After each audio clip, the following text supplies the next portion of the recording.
Hi, and welcome to a quick video about how to add a podcast to your Blackboard page.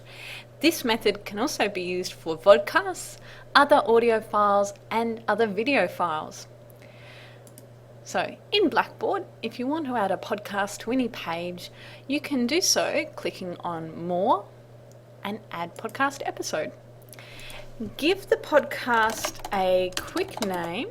I'm going to make this one pretty generic, and also to explain why the students are listening to it or how it links in with other material, make sure that you give a little bit of information about what the podcast will cover and what students can expect.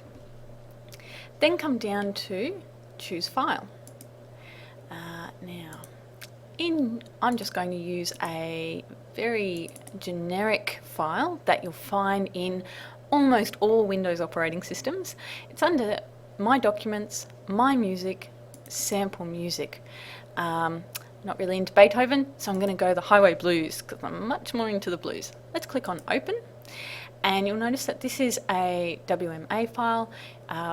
MP3, MP4 files will also work, and a lot of other file formats will be okay in this menu option. If you scroll down, you can also actually attach any documents that you want students to read along with, or if there's activities after the podcast, you can link in the Word documents that might describe those activities. If there's PowerPoint that you want to add or any other material that you want students to access with the podcast, you can add some attachments there as well.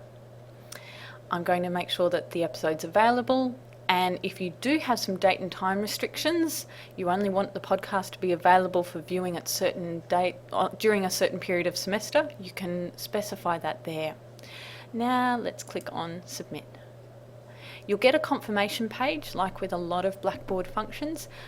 This one has a smiley face, so everything's going well. Let's click on OK.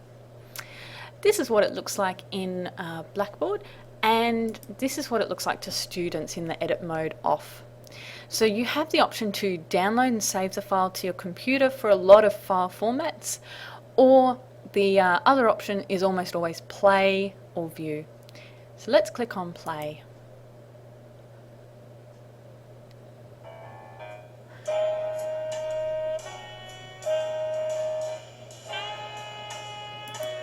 And there we go. So that's the file format, that's the podcast being shown, and that's how by just closing the material, students will get back to the original page.